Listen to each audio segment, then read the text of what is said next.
83 is a difficult number. No, is it a significant number? No. Just counting. Okay. Just amazing we made it to 83. Yeah.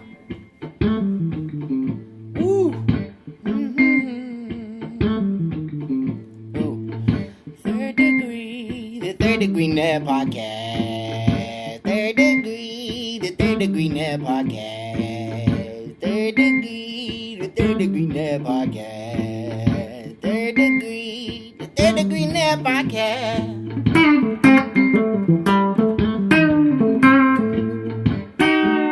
Well, hello there, FC Dallas Curious fan. Welcome to another kick-ass edition of Third Degree, the podcast. Hi, I'm Peter, and as per normal, joined by my two good friends. First, the good Dan Crooke with an E. Hello, Dan. Hello. That's all we get is just hello? Yeah, it's just going to be an awkward silence. That's going to be the podcast today. That's just filled with Dan Crooke's awkward silence. Excellent. Okay. Absolutely. And also your hero, my hero, everybody's hero, the editor and founder of thirddegree.net, the good Buzz Carrick. Come in, Buzzard. The awkward silence might make a great band name. I mean, there's got to be a band out there called Awkward Silence, right? I mean, I don't know. It's pretty good. Some sort of improvisational jazz band or something like that. Something. There's got to be. Yeah. Okay, well, since the last time we talked, the good little club from Frisco have played a pair of games. I guess your mileage may vary. First, a rather unusual draw out in Salt Lake, and then last night's super thrilling 2-1 win over Inter Miami. I don't know how you guys want to talk about these things. I don't know if we should just talk about them in combination instead of trying to break them into two different pieces. I don't know. How do you want to do this, Buzz? Well, they're such different games in style. I think we should at least talk about the differences between the two games, and then we can sort of talk big picture, I think. I mean, because that RSL game was really weird. All right, Dan, Buzz called the RSL game weird. I would call it poor. What would you call it? Dull as dishwater. Yeah. Now, this was a weird moment because there was some chat between the three of us, or the Third Degree chat room that we all inhabit, back and forth, where some disagreement as to the qualities of this game or the importance of this game or the value of the tactics that Lucci used in this game. And you seem to be defending him quite a bit, Buzz. Yeah, well, there was a lot of people on the interwebs that seemed upset by that game. And I think it's important to make a distinction that it's perfectly legitimate to say that the performance was poor, because I think that's true. But I did not think it was a bad decision. I actually thought it was the correct decision to play a defensive game and bunker. Now, why do I say that? It's because you're talking about a team who stinks on the road, right? They're 1-4-3 now on the road. And they just gotten shelled by a team playing a low block and countering against them, and they showed a lot of deficiencies on the defensive end, which has been their strong suit. So I wasn't even remotely surprised that Lucci chose to play a bunker sort of scenario and sit deep and try and steal the game basically by getting a free kick. I mean, clearly Jara and Barrios were playing for free kicks, I thought, and that was the reason why I thought, in hindsight, I thought Jesus started was because he's more of a guy that can hold it a little bit than, say, Fafa, who just runs. So all those things spoke to me that Lucci was playing to steal a point or steal a game late with some kind of thing. And regardless of how you think they played and regardless of how you think Salt Lake played, it worked. That's what happened. So, points on the road is a positive thing. Tie on the road, win at home, right? That's what happens this week. So I don't think that you or me or anyone else should be mad at Lucci because they played defensive. You can be mad that they didn't play well. That's a completely different story. Yeah, that's the thing that I think is the differentiator here is you can play on the road, defensive tactic, but it was just the overall performance that just kind of is a continuation of just the overall form of the team that we've seen that just kind of smells like, no matter how they choose to play, aggressive, submissive, whatever, it's just that there's a lot of poor play going on that is, I think, really what disappoints people. Yeah, I mean, on the offensive end, that's been true for a long time. And the defensive end, those two games clearly indicated to me how important Matt Hedges is and how much he carries that defense. Because when you put Reto Ziegler and Brisson both in there, they're both remarkably slow. And so your defense gets torn apart. And I think the RSL game is a response to that. Now, they had the same problem they had against Nashville, which is when they don't have Hedges in there, for some reason, everybody sits deep and plays off and doesn't close down. And you allow shooters time to shoot. That's never good. That's why you get deflected shots that go in. That's why you don't play well. It's because you're not playing aggressive defensively like you do when you have Matt Hedges. So, those games defensively are an aberration because you didn't have your best guy, and they got through them, at least salvaged a point in the second one. Now, the offensive ineptitude, that continues, and that's obviously the major flaw this entire season. The offense has been horrible, but at least Lucci had enough tactical awareness to recognize how bad his defense is without Hedges and try and make an adjustment.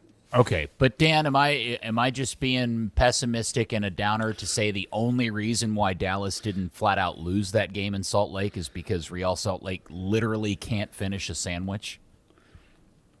No, I mean, when the team restricts them to pretty much 2/3 of their shots from outside the box, granted that's 2/3 of 8 million shots. No, hold on, wait a second. This is the crux of the back and forth that Buzz and I got into in the chat group is, they forced a bunch of shots from outside, but Salt Lake had, no question, 3 tap-in goals within the first 30 minutes of the game that they should have scored to make it at least 1, 2, 3-0, and they blew all 3 of them. Those are the 3 that I'm talking about.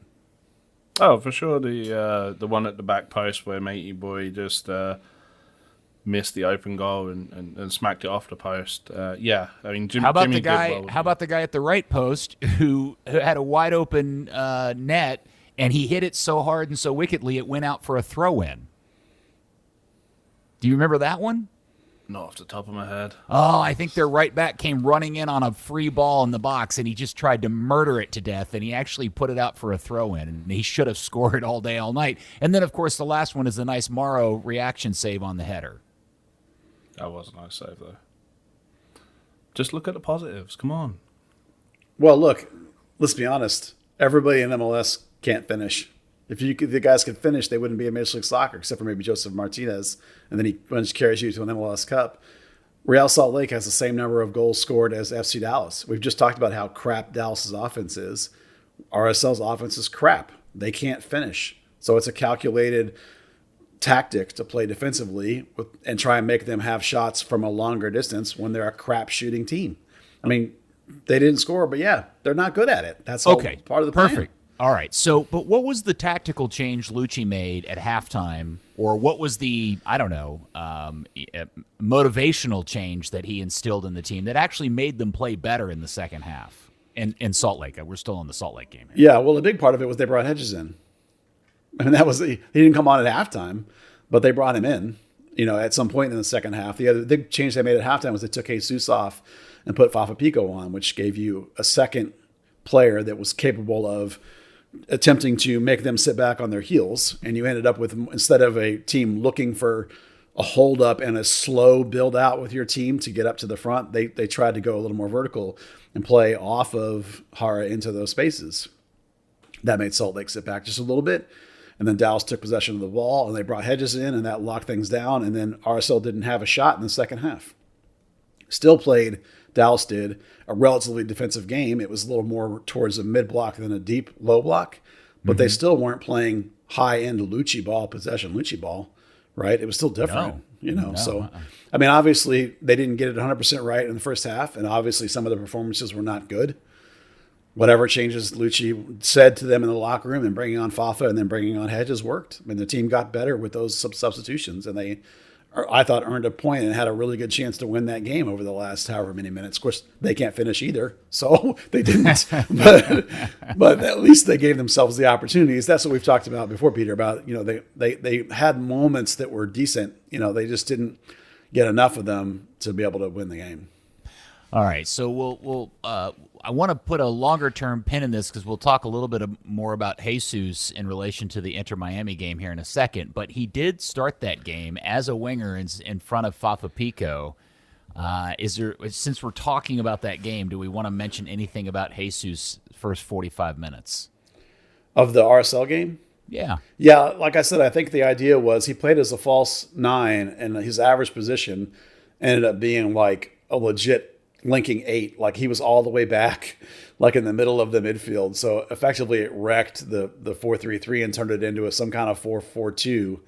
But as I say, I think the idea was to have him and Hara hold up play and then either draw fouls or let Mikey try and get a fluke break in, So that was part of the plan. Now, I don't think Jesus did a very good job of that, and I don't think anyone was surprised that he got lifted. It was a particularly poor performance, and they brought Pico in to give them a little more verticality, which, again, I thought that was the good move. So for me, that was one of the low points of Jesus all season was that RSL game. Believe it, it's ridiculous.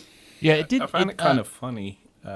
After the game, did the press conference and asked Alicia, like, hey, so what did it come down to starting Jesus after over Fafa? Because I was thinking, Jesus had come off of probably the worst performance of his career and then put in the worst performance of his career.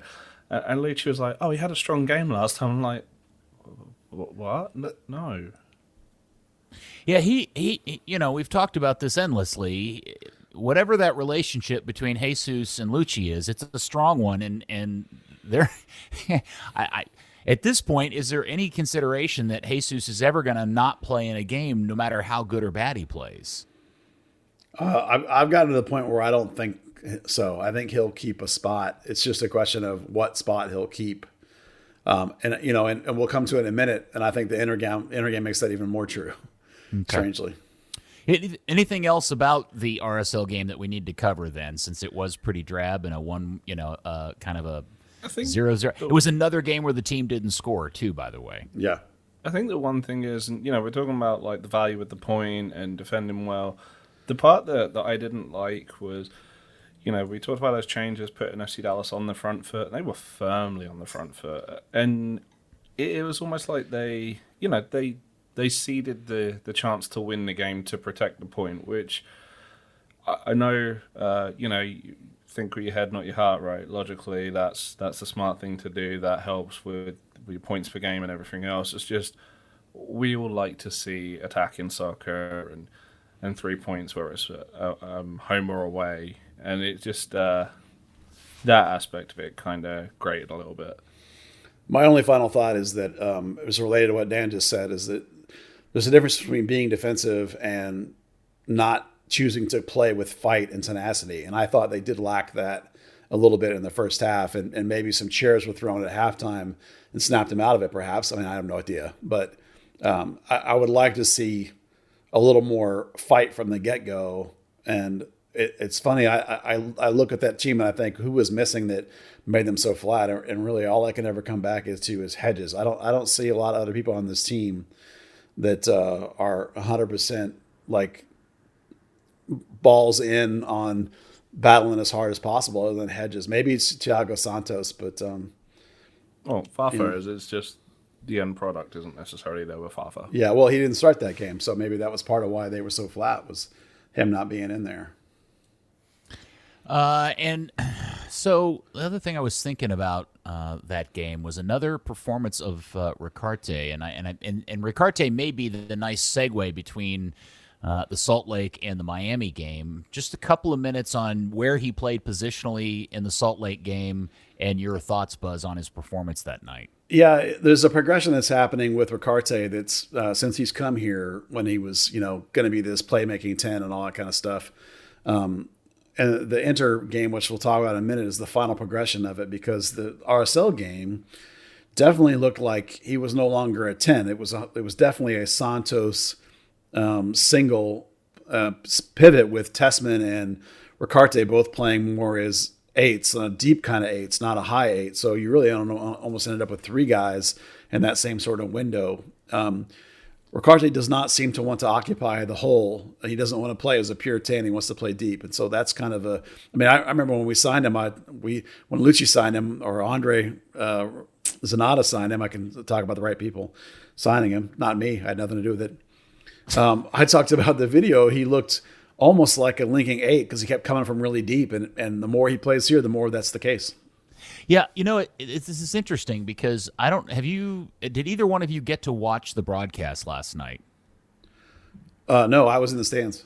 Okay, Dan, have you watched the broadcast by chance? I didn't know if you came home and watched it, Buzz. Okay. Well, the reason why this is interesting is because the good Steve Davis actually talked about this at quite a bit of length in the game last night, in that he, and I don't remember how this idea that Ricaurte was the next Mauro Diaz or a Mauro Diaz-like a positional player ever came to the forefront. He says he's never been that. He was never intended to be that. He is more of a box-to-box midfielder.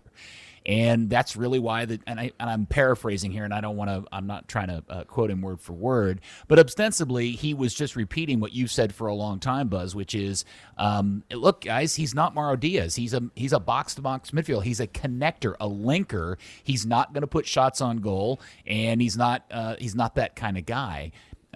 He's more of connecting front to back type of guy. And I thought to myself, well, that's good because that's really the position he's been playing of late. But isn't that why they got Brian Acosta? Wasn't that Brian Acosta's position? And then the last part of that was, if all of the players in the roster were available, what would the starting 3 midfielders be for Lucci, and what positions would they be playing? Well, I think some of it comes from the fact that they gave him the number 10. I know that sounds simplistic, but a lot of people look at that number and think playmaker, think attacking mid. And the fact that he wore it down in Colombia made people think that, there's a mystique to that. And then I can't quote you anything, but I feel like the general publicity angle from FC Dallas with his signing was this new playmaker was coming in, this new attacking mid was coming in. Mm-hmm. And as you say, I watched, it was a 2-minute video of his highlights, and I thought to myself, that dude's not a 10. That guy's an 8. He's an 8. Yeah. I mean, maybe he's a De Bruyne free 8 or whatever you want to call it. So it's like, I didn't see a 10, but I was like, well, okay, they're saying he's a 10. I mean, okay. But, from the get-go, he's wanted to not be that, Jesus plays that position like darting in there, and then Diaz would sort of sit and shoot passes rather than going at people. So there's lots of different kinds of 10s, but in terms of how it fits Lucci's system, we've talked for a long time about Lucci's system not using a 10. That, the 2 versions of it are either a double pivot, which is a deep 6 with a deep 8, and then sort of a guy that looks like a 10 but plays more like an 8. Ahead of them, more of a free 8, what we called it with Paxton, if you recall. But the more common version is the single pivot, which is Santos, and then 2 8s. One of them is more of a traditional 8. Like Acosta, normally, that's who it has been, except he keeps getting hurt. And then the other one's this higher Paxton Comical style free 8. So it's just a rotation of the same positions. We've been saying, remember, from back when Aranguiz was not playing under Lucci ball, we talked about how there's no 10 in this system. So they didn't go sign a guy to play 10 because they don't have a 10. They don't use a 10. They went and signed a guy that plays 8. Maybe it's an attacking 8, but it's still an 8. And so he fits perfectly in with what Lucci ball is as far as we're concerned. Okay, so to answer the other part of the question is, and if everybody's healthy, the starting 3 in this midfield is Santos, Ricaurte, and Paxton? No. And they're playing a single 6 with 2 8s? No, it would be Santos, Acosta, and Ricaurte. That's who it would be. Well, if everyone's healthy. No. Where does Paxton Pomacall fit in this picture? Left bench. Left out. You cut out. Say that again? Left out. Left bench. A fully healthy Paxton Pomacall does not start in this lineup. Yes. Yeah, he doesn't. What, is that your opinion, or that's what you think Lucci would do? Oh, that's not what I would do. That's my opinion of what Lucci will do. I mean, how often have you seen Lucci start Paxton in that free 8 or attacking, whatever you want to call it, role? Well, How many times? When he was healthy, he was doing it pretty regularly and having a lot of success with it. Then he got the initial kind of bizarro groin, hip, whatever injury, and then he stopped playing him and moved him out to the wing. And then we got to the start of this season, and he had the continuation of this. I'm never quite clear what this injury is, if it's the same thing or a different injury. But the point being is he wasn't healthy enough to play in the middle of the park, so they didn't do that. And that's the justification I've been sold as to why he hasn't been playing that position. But are you suggesting there's something else going on here? Well, think back to the first part of last season, right? Pomykal started in that position some of the time, but he also occasionally was played as a wing. And then he went to the U20 World Cup. Right. And then he came back and was hurt. He balled out and was a kick-ass. But then he came back and was hurt. So it's like, how many games did he actually start in that position? And how many games did Jesus Ferreira start in that position? And now they've gone out and gotten a big-time, humongous star, prime of his career player for that same position. So, I mean, I don't know why in the world you'd think that he was going to start over Ricaurte or that he was going to start over a guy that played the World Cup, Acosta. I mean, he's not. I mean, the answer to your question is because Paxton possesses qualities, specifically a willingness to go drive at defenders that none of these other guys seem to want to do, and that includes Jesus Ferreira, by the way. I 100% agree with you, but like I said, this is not what I would do. This is what Lucci does.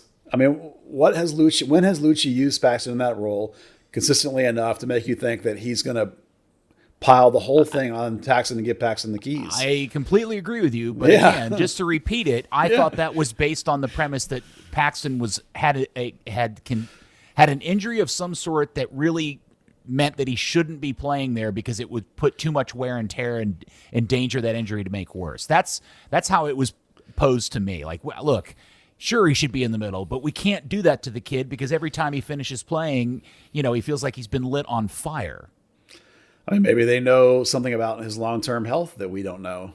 Or maybe they just realize that he's not consistently available enough. Or maybe they know that he's going to be gone for the Olympic team all the time.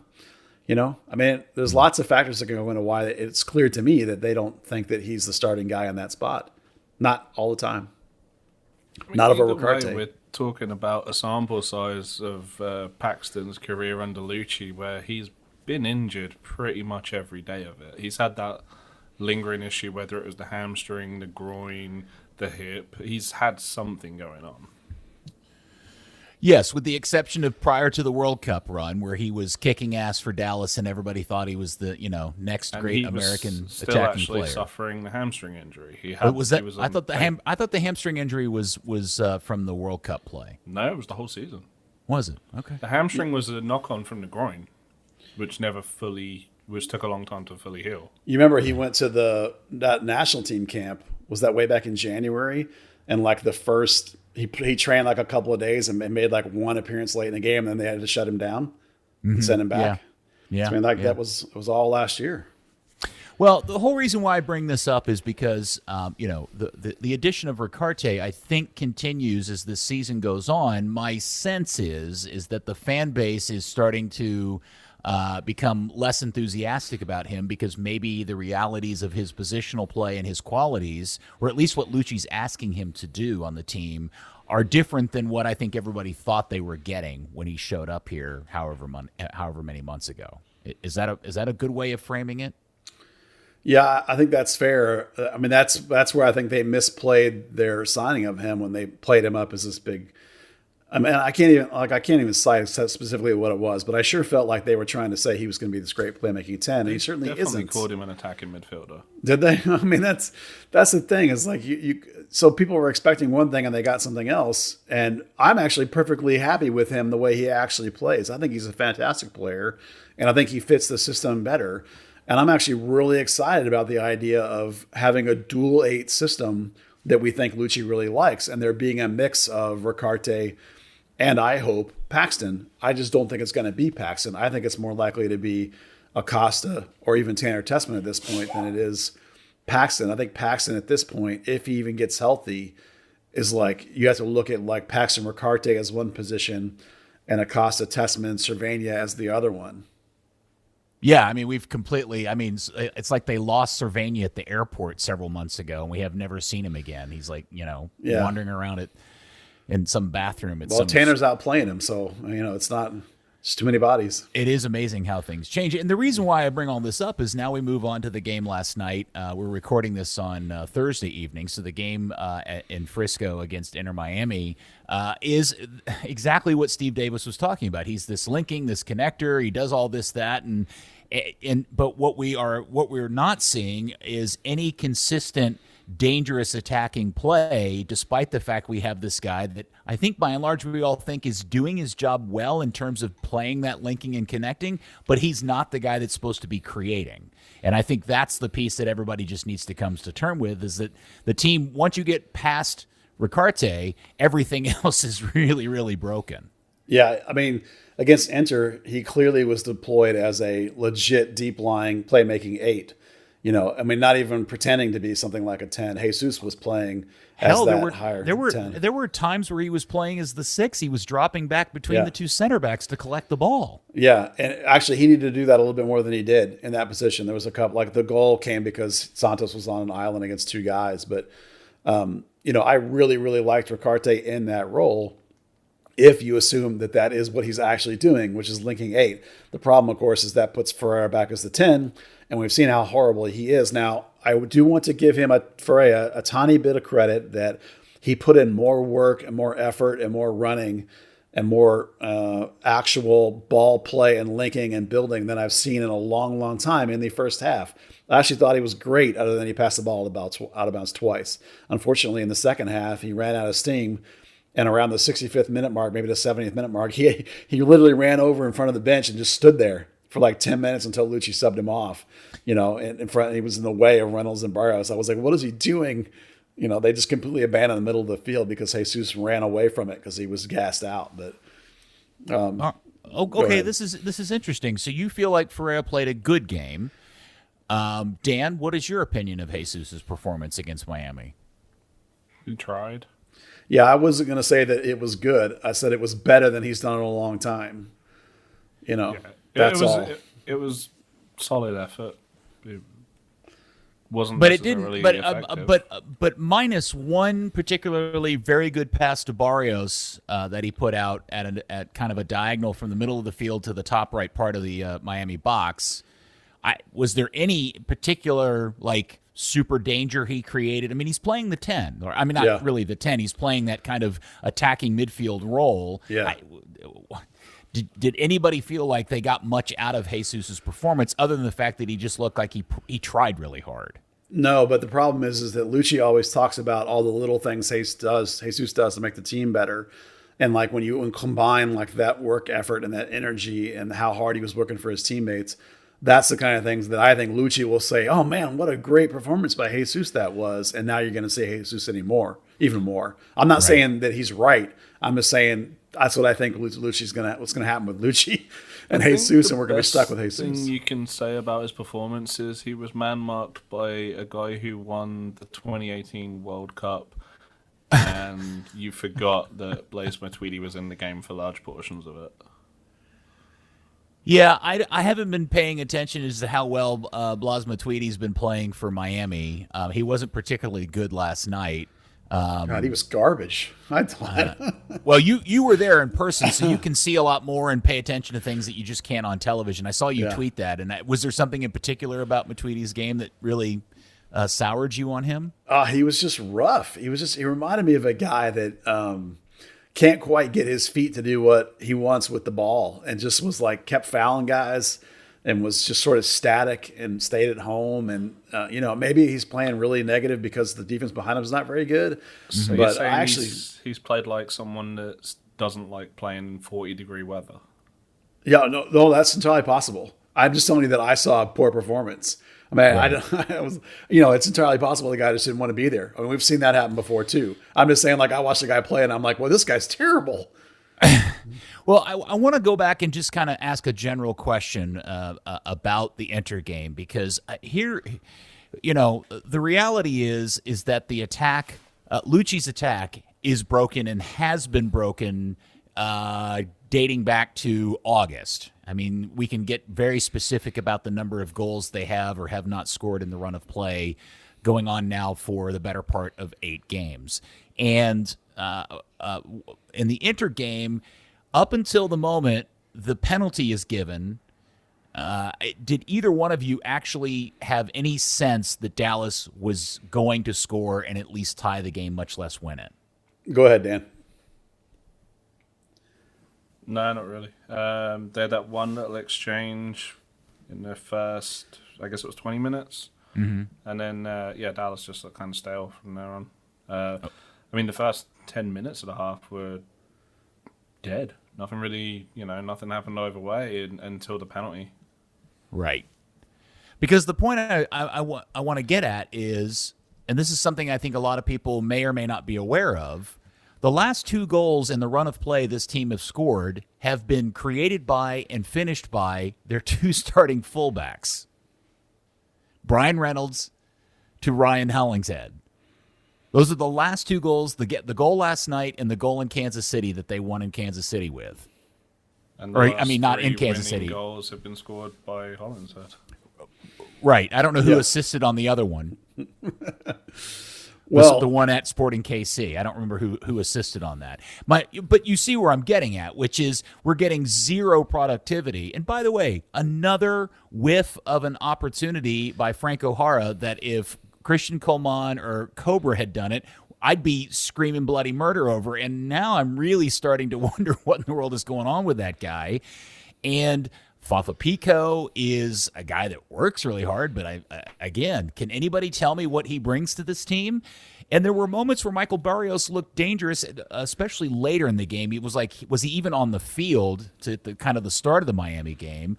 But again, Barrios just looks like he's lost a step, and he's just not the same player he used to be. And overall, my opinion aside, or anybody's opinion, the numbers speak for themselves about just how terrible the attack is for Dallas. We talked about that earlier, Peter, was basically that unforced error stat where Barrios had 5 and Hara had 4 and Pico had 4. Basically, they're just like fumbled receptions, if you will, disarming the front line. And it's true that in the first half, Reynolds even admitted that he was playing more defensive than he should have been.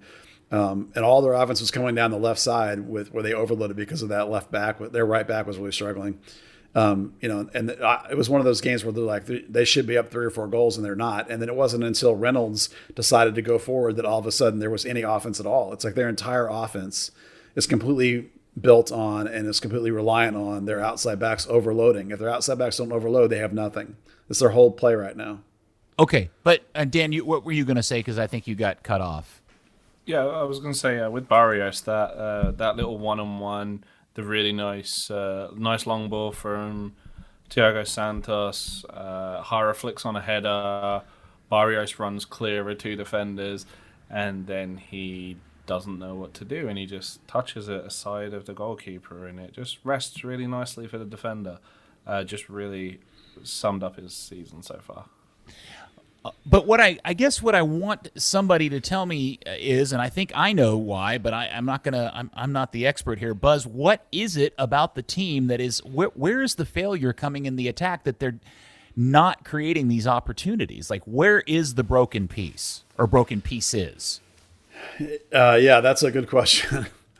Some of it, I think, is the idea that you're trying to force players into styles and positions that they're not really, maybe not positions, maybe just styles and systems that they're not designed for. I've talked about this recently. Starting with the Nashville game, we talked about the fact that they have a system that fits what they have, that fits their roster. And Lucci wants to play a certain way. And he's trying to make players fit that way. And he doesn't really have the players to match that. And a prime example of that is Frank O'Hara plays more as a false 9 than a real 9, than a high 9. And Lucci ball is dependent on high pressing, right? Well, if you're playing as a false 9, it's very difficult to high press. It's too far to go, especially when you're slow. Fafa Pico came here because he's one of the best high pressers in the league. But if he doesn't have the inside person coming to help press, because the idea, of course, in high press is you pin them with the sideline or with the other striker. if Hara can't get there, then you can't really press effectively. And Barrios is just okay at a press. When he does do it, he's decent at it, but he doesn't do it very much because he's too often just waiting for his chance to sort of run vertically. And yet they don't have the kind of players that are making the passes to break those guys vertically. So there's a disconnect for me in the kind of players in the system. Even looking just further back, you look at the numbers for key passes and crosses, and it's Barrios and Ricaurte, then Reynolds, Hollinshead, and Reto Ziegler. They're just getting for all the changing around in the midfield. And we've highlighted it a bunch of times, and for large portions of the game yesterday, there was just a gigantic hole between the centre spot and the top of the D as the midfield kind of abandoned it, trying to take up a wider position, trying to defend back. There's no one occupying the hole, which, as you said, Ricaurte doesn't want to do. That's not supposed to be his job. That's kind of where you ideally want Jesus and someone who can run between lines and create a bit of havoc to pass through. You remember last year that one of the things that we said was really nice about Jesus in the back half of the season is that he was attacking those gaps, and he's not doing it now. And Paxton also does that. He also attacks those gaps, and he is the only one that's willing to sort of go at people and sort of create chaos. And so if one guy's missing, the other one's no longer doing that. There's nobody in there that sort of creates any danger, creates any chaos between the midfield and to the front line. That connection, that breaking pass, that move that puts the defense under stress, none of that's happening. And so one of those guys being gone and one of them mentally being gone has ruined your offense because Acosta doesn't do it and Ricaurte doesn't do it because they're both a different kind of player, apparently, we've learned. So, because the thing that my observation continues to be that I just don't understand what, if somebody said to me, what kind of ball, what is we've asked this question before. If somebody said to me, what is Lucci ball or what kind of team is FC Dallas, I honestly couldn't tell you. I've been watching this team every game now for however many weeks, like everybody else, since they've restarted, and I even thinking back to last season, and I still can't describe to anybody what this team's purpose is when it's on the ball. I just don't know I think I know what they're going to do. They're going to play it laterally back and forth, and everybody's going to take 3 or 4 touches. Nobody has a lot of initiative to try to do anything with the ball, and that's where I'm really trying to figure out what role Lucci has in the kind of malaise of this attack. Well, it's supposed to look like it only does it like it did late in the game once or twice. It's supposed to look like that the buildup where you see the center back to the outside back to the checking 8 to back to the outside back to maybe one of the checking forwards, and then there's an overlap and an overload happen. That's that kind of quick ping up between guys up the sides. That's the idea. And it does happen. There was when Reynolds started getting forward, it started happening on that side. And it does happen with Hollingshead on the other side. But when those two things are not being successful, I don't know what else there is. The other side of it is supposed to be the high press. But lately the high press isn't functioning. Like for me, ever since Hara came in, the high press sort of has died. I don't know whether he just doesn't like to do it or whether I said it's because he's too slow. I really don't know. But that aspect of the team for me has gone away. And that was always one of their best offensive moves was the high press and getting the steal and scoring back when Cobra was here. But when things changed in the game, the game's tied 1-1, and suddenly now Brian is bombing forward as much as Ryan has. And again, we should probably point out that Ryan had at least 1, if not 2, opportunities to score and muffed his opportunities. The team suddenly looked transformed, and there are very clear moments when this team looks really dangerous and a lot of fun to watch when Ryan and Brian are doing their thing and getting into the attacking third of the field. They just don't seem to do it consistently. And is that a fitness issue? Is that a Lucci control mechanism that's going on?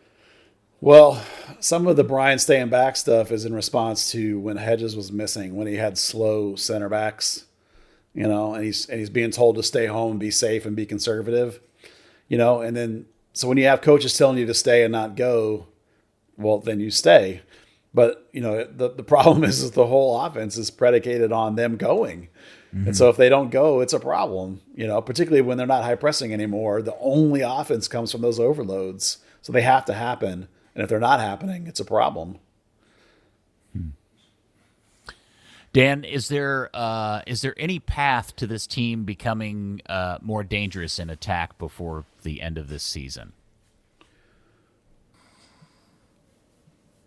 I mean, the best path to the attack is the striker gaining confidence, right, and getting receptions. So hopefully the penalty gave Hara a bit of a kick up the backside, and the fullbacks can keep doing what they're doing and actually getting forward, and finding opportunities. Obviously, as the players themselves said last night was a little bit easier getting forward just because Miami doesn't press. Let's go with a wing and a prayer, maybe.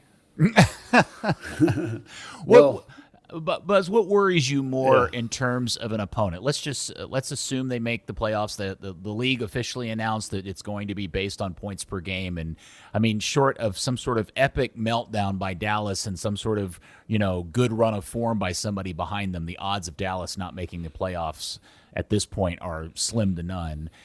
So what team would worry you more about Dallas playing? A team like Nashville that sits in bunkers, or a team that really drives at Dallas? Like Seattle. A team that bunkers, yeah. Yeah. Dallas has no creative wherewithal to break down a bunker. We've talked about the ways you can break down a bunker. One is to fire in 100 crosses, and they don't have a great aerial striker. The next one is to try and draw the team out, and no one's afraid of that with Dallas. Everyone will just let them pass around 1,000 times. And the third one is you have to have guys split the gaps. You have to have dudes that run in between the gaps and make the defense stress and move. The only two guys that do that are Hollingshead and Reynolds. No one else is doing that. So a low block is a nightmare for this club. They're much, much better against, for example, Sporting Kansas City, a team that, generally speaking, wants to – I mean, they came in here and bunkered that one half of a game. But generally speaking, they want to play with you, right? Dallas does way better against good teams that actually want to play, because then they get a chance to play. If you make Dallas do it all by themselves, they can't do it. They're a reactive team, not a progressive team. Does that make sense? No, it totally does. You have any alternate thoughts about that, Dan? No, Buzz is completely right. And when Leachy talks about how they want to be the protagonist – that's it. It's dictating the game. It's not letting somebody's low block dictate your game and kind of push you back into a hole. Anything else? Oh, well, so the final goal we just should mention was a beautiful cross and wonderful finish by the Brian-Ryan combo.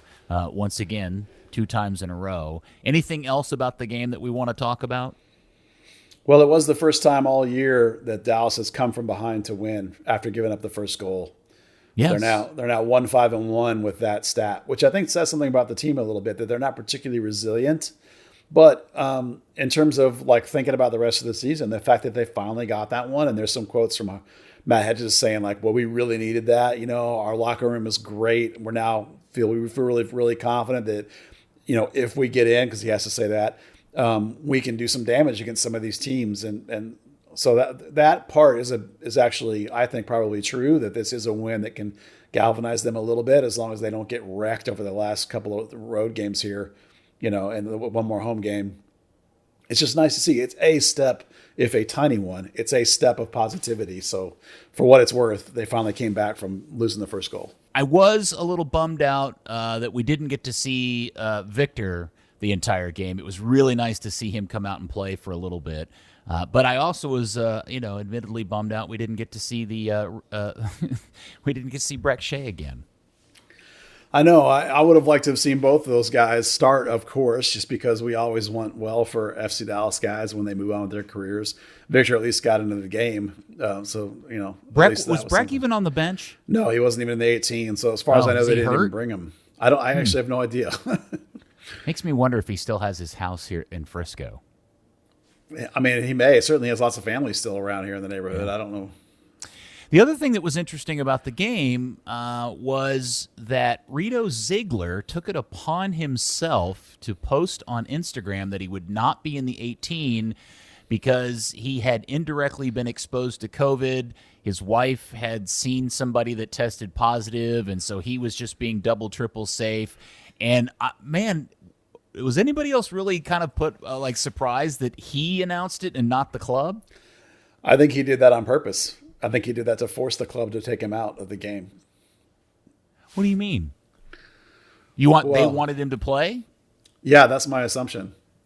Is that, even though they knew he had been indirectly exposed to COVID? No, I think that there probably was some discussion happening where it's like, oh, is that exposure? Do we need to quarantine you? And he's like, you know what? I'm just going to do it. I'm just going to announce that I'm out, because he probably knew as well as anybody that he needed a rest. I suggested on Monday that he needed a rest.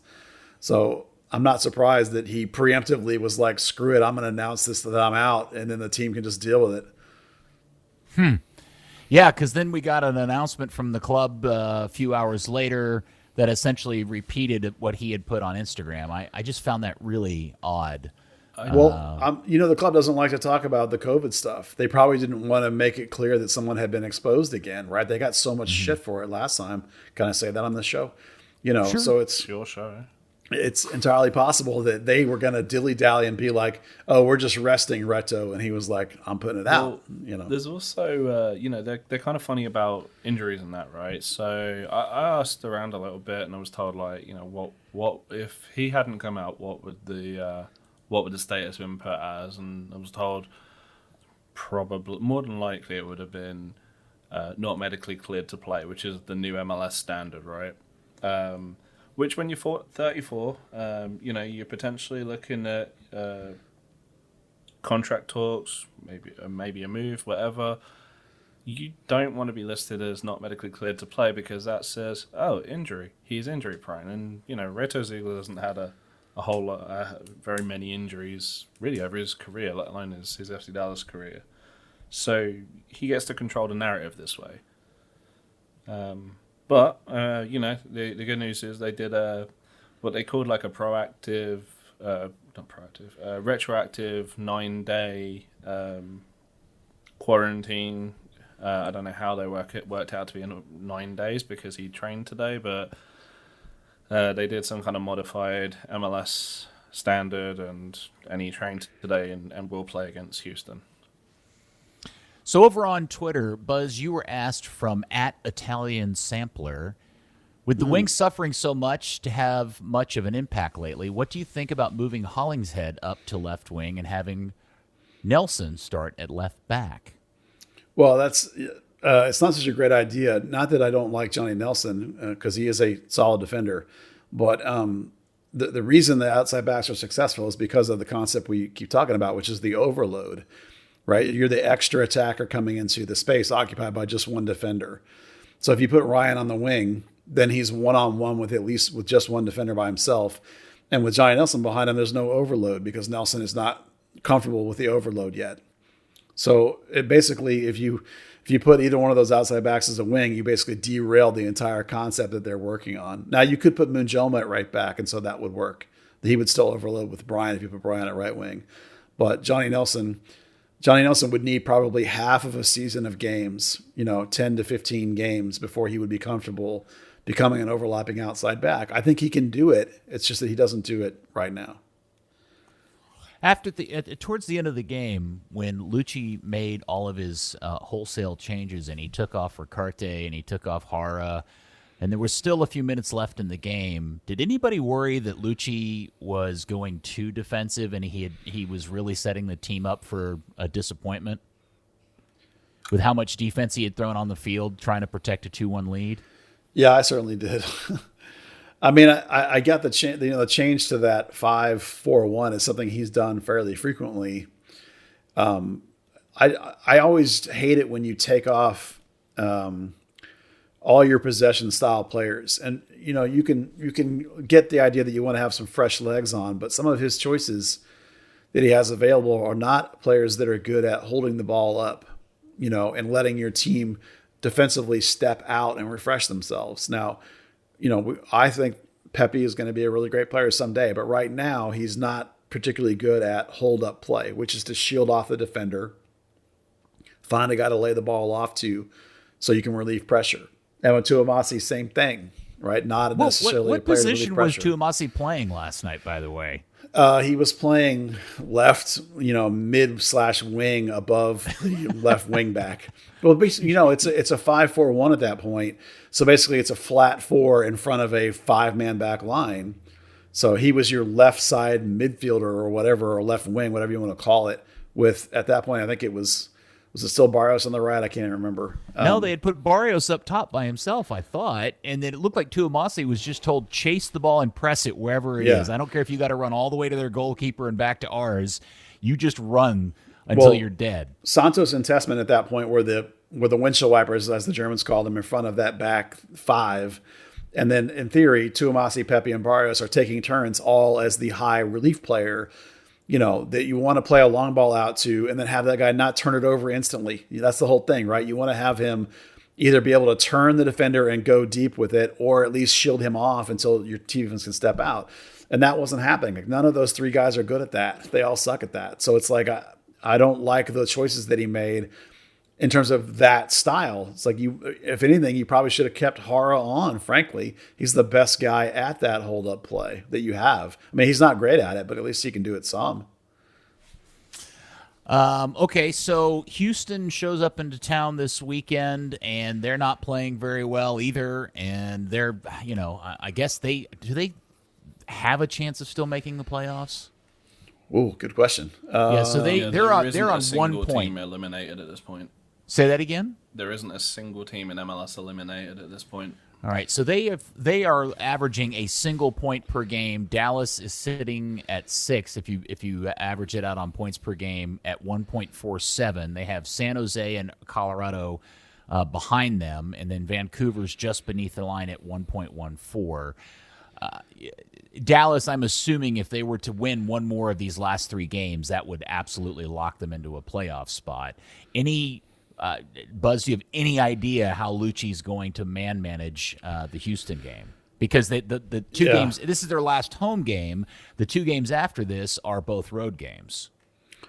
Well, you want to try and get your points at home. So I imagine he's going to run out as much of a first team as possible. So I think it'll be pretty much what you just saw. I don't think there'll be any difference. I mean, that's the thing is like Hedges being back was a huge difference. I mean, Retz will be back for Brisson, right? So you're back to your starting center backs. But Reynolds is great. Hollingshead is great, right? Santos, since he had a break, Santos has looked back to his normal number 1 in the league in duels winning thing. Ricaurte looked pretty good as that deep 8 player. I just said that regardless of the fact that we think Jesus stunk, he worked his tail off, and therefore Lucci's going to think he did great, and Lucci's going to play him again. And you're going to end up with the same 3 guys up front. You're going to end up with, because I doubt Santiago Mosquera, who's the softest player in the world, will be back and ready to play. So it's going to be exactly the same lineup. It's going to be Pico, Hara, and Barrios, I assume. Dan, do you have a dream lineup you'd prefer to see against Houston? Just a team of Jimmy Mauras. I mean, it would never happen, but I would love to see Thomas Roberts play in Jesus' spot. Yeah. It'll never happen, but that's what I would want. Okay. All right. Anything else about the Inter Miami game we want to talk about? Because it really wasn't very exciting, to be honest with you. I mean, that was a lot of a one game that wasn't that great. Yeah.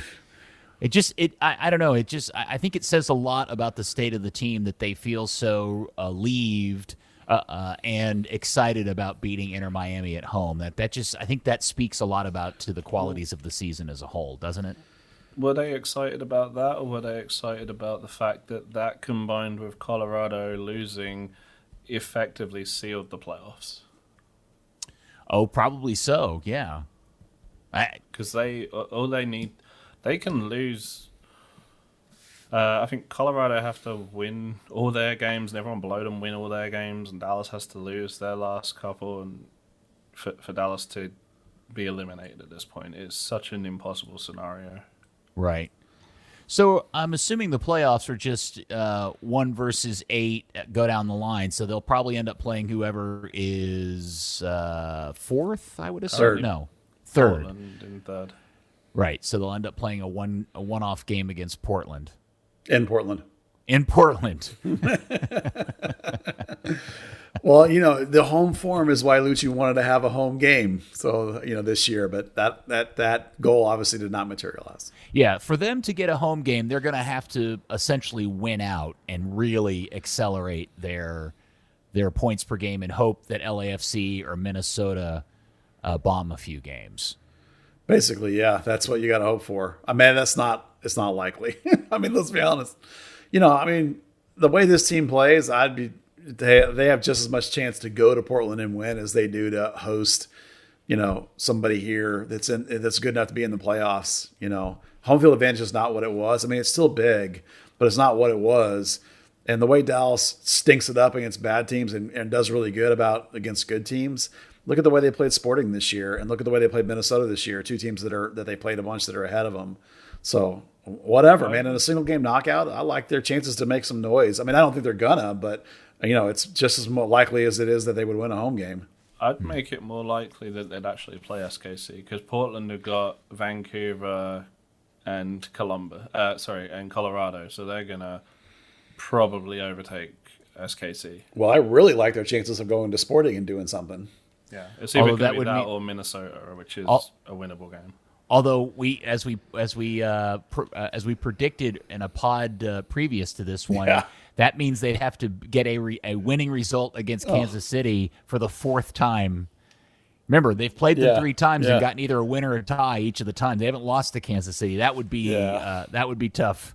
A tough request to essentially best a team 4 times in a season. God, it would. But how delicious would it be to beat Peter Vermees in Kansas City? Yeah, the post-game press conference would just be a delight.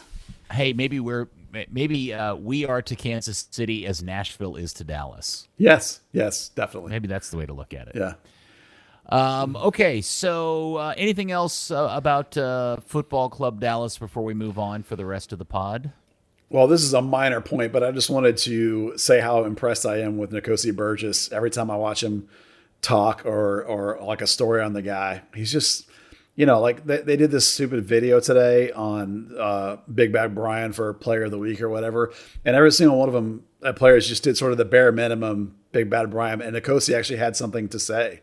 And then there was also that story about him doing the Heimlich maneuver and saving some lady's life today. I just find the guy increasingly impressive. Whoa, I haven't heard this. What's that story? I tweeted it out. There's a story on FC Dallas's website about Nicosia Burgess saved some lady's life at a food court in the mall or something. And she came up to the stadium. They have a picture of her meeting Nicosia again, I guess, for the first time or whatever. I'm like, why aren't they trumpeting this story? I guess because he doesn't play, but it's like, what a great story that is. I just came across it today. Pre-game as well as showing that during the broadcast yesterday. Did they? Okay. Well, I'm just increasingly impressed by the guy in terms of the way he carries himself, the things he cares about, the things that he says. He actually thinks about answers when he gives them, when you talk to him.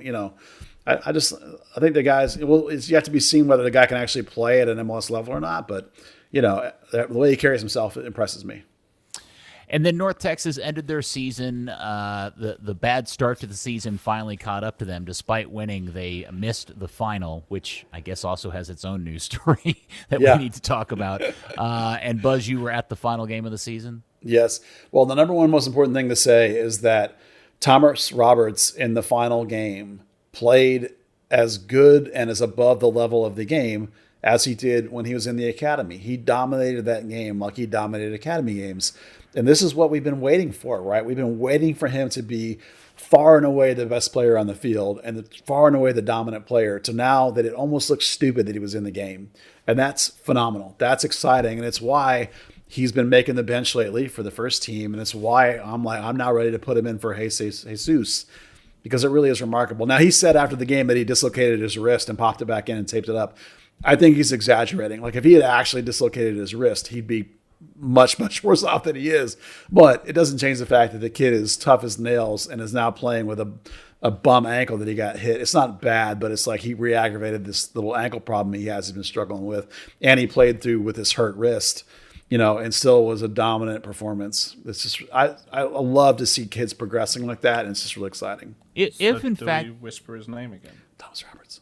Sure. Oh, man, you're going to curse that poor kid. I'm not going to wreck it. So let me just ask this hypothetical. If Dallas wins against Houston and solidifies their playoff spot, Is there any chance in hell he lets Roberts play in one of the 2 last games? I think so. Yes. Now, I wouldn't have thought that if you were having to fight.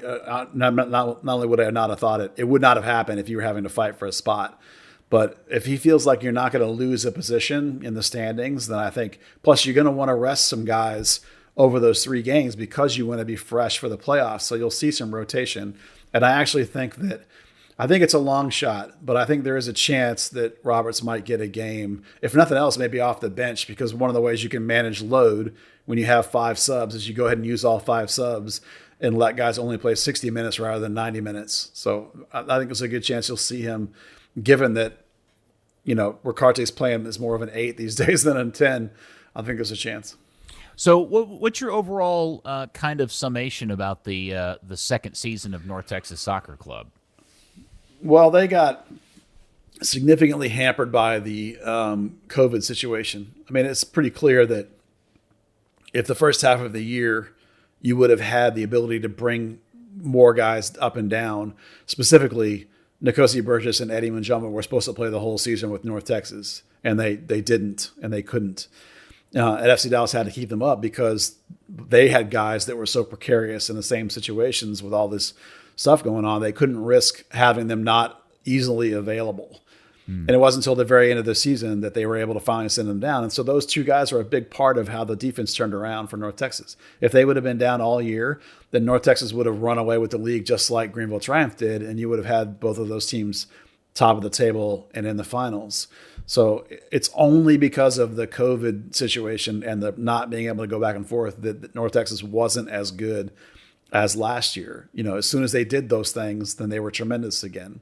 The only interesting the 2 big takeaways for me other than that are the foreign signings continue to not pan out. These guys that they're throwing a dice on, the guys that we kind of liked last year were deemed too expensive to be kept around because they couldn't. Both of them had contracts that said they had to be with FC Dallas or it was going to be really expensive.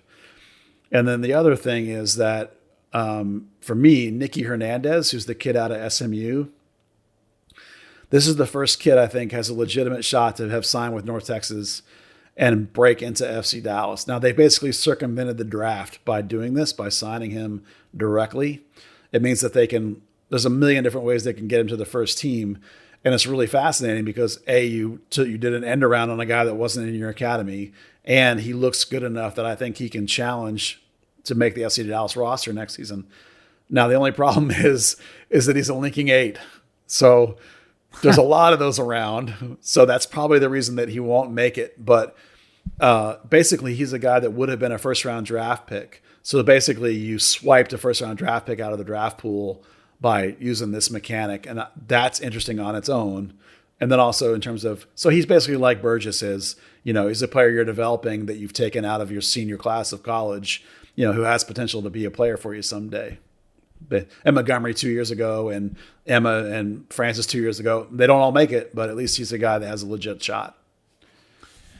And then what is I read right when we started to record the podcast, I saw something was announced that the final actually is now not going to get played because one of the teams has a COVID outbreak or what's going on? Yeah, Union Omaha has a COVID outbreak, and they actually had a lot of forethought, as Dan pointed out, that the commissioners of the league or whatever decided before they resumed play back 15 games ago that if they had to, points per game would determine the champion of the whole thing. So because they had to cancel the game because Union Omaha got COVID, Greenville's named the champion, which is fine because they were the runaway, clear dominant team. It wasn't even close. And they were right. they were like 15 points up on everybody else. So no one has an argument that they should have been in it. So it's perfectly fine. And it's at least, it's interesting that they had the forethought to plan ahead for this possibly happening. So it's a weird year. Just roll with it. I do think it's funny, though, that North Texas remains the only team to actually win the USL 1 final and lift the championship trophy. That's kind of funny. That is pretty funny.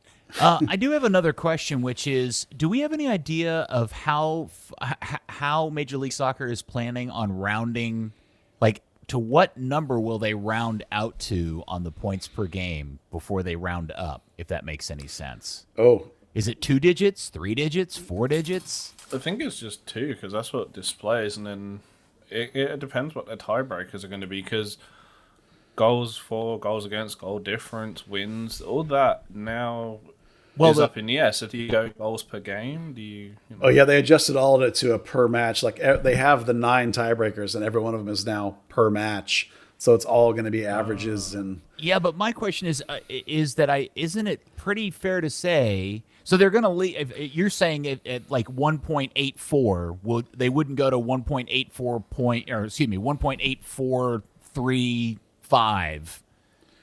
They're going to just round it to 8.4, and at that point they go to the next tiebreaker. That finer number, really. You know, we're dealing with. I think it can. I'm sitting here doing some of this math now, and I'm getting. I mean, I think they round it. I think you're right that they round it to 2 figures. To 2 figures. Okay, well, that makes sense. Because then, and so if everybody's tied, let's say at 1.58, then they just automatically would then go to the next tiebreaker. Yeah, and the next one is total wins, but it's wins by matches played. It's because you now have to have your average. I mean, see what I mean? Like everything had to be then divided by a number of games you played. So. Yeah, and I saw in there they had some sort of note that the games played in Orlando plus the 3 Dallas versus Nashville games will not be factored into road or away goals or form, which seems completely bizarre to me. And I feel bad for the intern up in New York that's having to do this math. What they said was they count as neutral venues in terms of the tiebreakers. So if it's like when you get to home goals or away goals or things like that, that's what they mean by there being neutral venues. They don't count as home or away. So that's like the 5th, 6th, and through 8th tiebreakers. I mean, it's not going to come into factor. Well, that's except all the that fact means. that not everybody's going to have played the same amount of home and away games either, too, right? Yeah, I'm exactly. pretty sure, right. Because how many? Well, wait. They played Nashville how many times? 4 times? 3 times? Oh gosh, 4. So they played 2 in Nashville, 2 here. Yeah. Or no? Did they play 3 here? No, 2 and 2. 2 and 2. Okay. All right. Yeah. Nothing is ever simple with the Major League Soccer. Well, not this year. It ain't. It's a mess. I think this is this in particular is an extreme case on the norm. No doubt about it. Yeah. So I'm a little confused, right? I assume it's going to be the Nashville game this coming week that will be the one that does count as an away game, since the original 3 were scheduled in that first phase. Yeah, that's if I read it and understood it correctly. Yes, that's the case. It's the 3 makeup games where, I wonder which of the 2. One of the 2 away games doesn't count. Yeah, I mean, if it's the one that they played a few weeks ago, that's terrible. If it's the one they play on the 4th, coming doesn't up, say. that might be better. Oh, that's it just true. It just says the 3 rescheduled. So, well, it's got to be the first one. It's got to be the 2 because remember it was 2 in Dallas and then it was 1 more, and then I better look at the. Yeah, you'd original have to announcement. assume they'll do them in the order they were played would be the 3 not neutral venue, because Dan's got a point. Because what if they won the second game in Nashville and scored like 6 goals, and then it suddenly came down to away goals and Dallas didn't get to count that, but they counted the game prior. You know what I'm saying? Like that would really that's a suck. crazy. That's a good question. I don't know which one it is. I mean, I think just being objective and fair, it has to be the 2 Dallas games played in Dallas and the first game played in Nashville, right? I mean, that's what makes sense to me, but we'd have to basically look at like the original schedule and see like what was in there. I'm trying to look right now. If you're Nashville, I'm assuming that's what you would want too, because you got results out of those first 3 games. I mean, remember, they beat Dallas or tied them in those first 3 games. Yeah. Well, it looks like.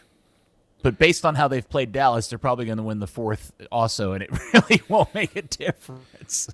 Yeah, if I'm looking back at the original press release story that we put up when they put out the updated what they call Phase 3, and the only Nashville game listed was the October 20th game.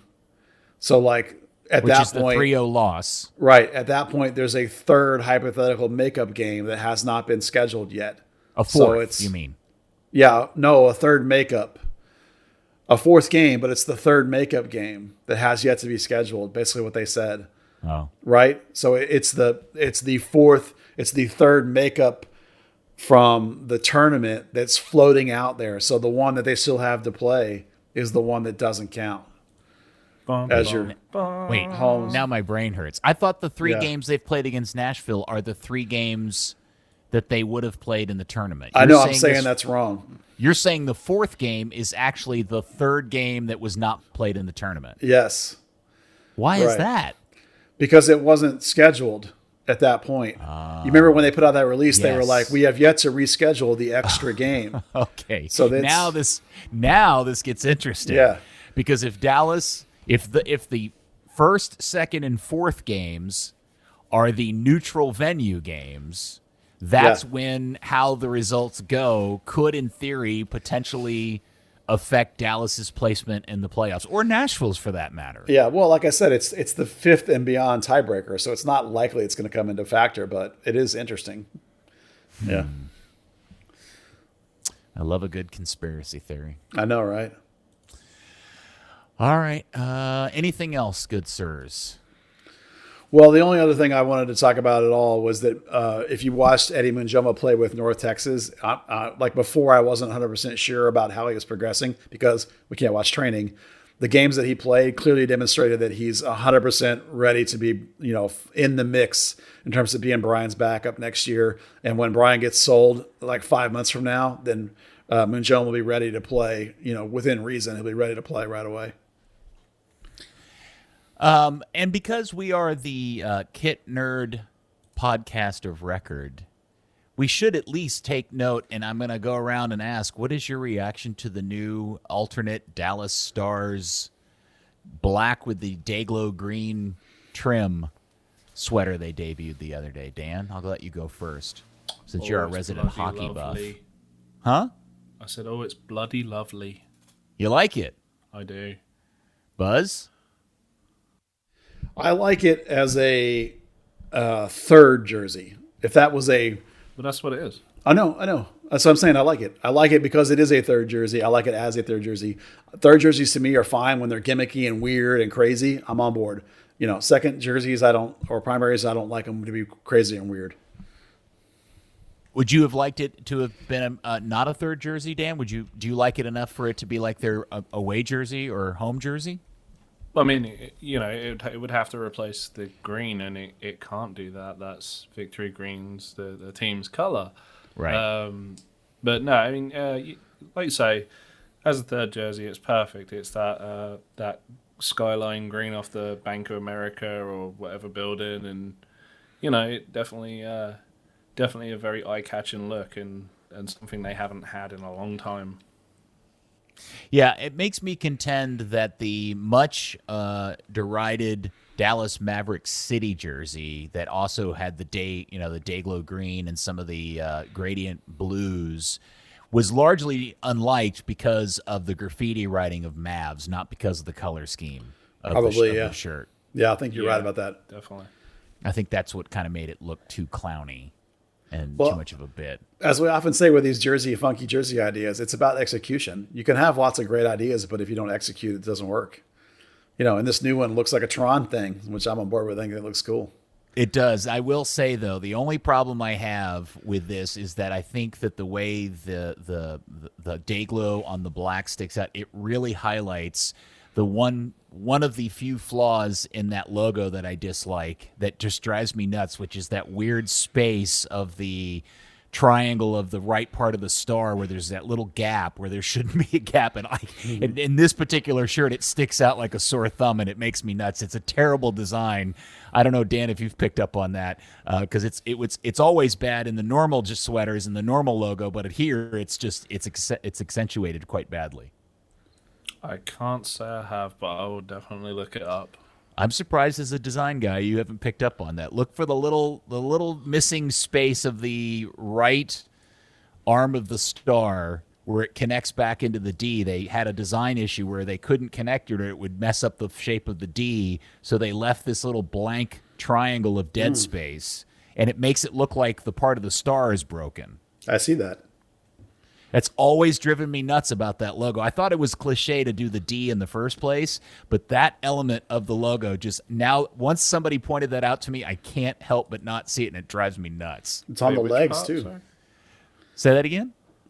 Oh, okay. I see what you mean. Yeah. Yeah, the little dead space right there on the left point, the right point of the star, right where it connects to the D. There's an empty space in it. It makes sense because if you look at the D between the right and the right lower part, it makes the angle on the shadow.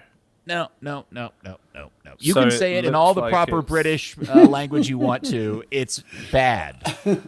It always will be. It's terrible design. We shall agree to disagree. Oh, you're so polite. All right. Well, all right. Better So than we've the North Texas SC logo, okay? Oh, wow. Yeah, I'm with you on that, actually. That reminded me somebody a couple weeks ago when the when logo talk was coming out. I can't remember whose logo it was. Maybe it was the St. Louis logo or St. Louis logo or whatever was coming out, and somebody was like, "Well, couldn't Dallas just kind of like Oh, I know what it was. It was when the Houston goofiness was coming out." And somebody said, "Why don't the Hunts just redesign or do a little update to the Dallas logo?" And I said, well, because my reply was they'll never pay anybody to do it. And they said, well, they've got like internal teams. And then I was like, nope, no, God, no. And I showed them the North Texas logo and shut that. You can one down show them right that straight away. crappy 25-year thing with the football lines and the 25 in the wrong font and the ball turned into a unicorn and all that. That's terrible.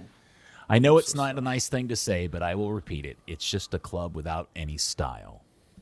Nah, that's true. Okay, well, once again, Dan, thanks for rushing home from whatever job it is that you do that Buzz and I are still confused as to who you work for or what it is you do day in and day out. I'm sure it's very important, but thanks for rushing The home. CIA, yeah. Right, important. MI5, the No, but Addison we do. branch. Yeah. We do have a government agency on our building, though. Really weird. You walk up to their floor and some, like, IT guy / bodybuilder comes out and, like, menacingly stares at you. Oh, have you tried to kick him in the shin or anything like that? No, because I would be shot. Oh, okay. Well, thanks for showing up for the pod tonight. Thanks for your thanks. And thanks for hosting and making us sound good. Yeah, thank you. Buzz, thank you for all your observations and time. And thank you, FC Dallas Curious fans. We will speak to you next week, I assume, on another fun-filled edition of Third Degree, the podcast. Get mad. Yeah. Woo. Ooh. Third Degree, the Third Degree Net Podcast. Third Degree, the Third Degree Net Podcast. Third Degree, the Third Degree Net Podcast. Third Degree, the Third Degree Net Podcast.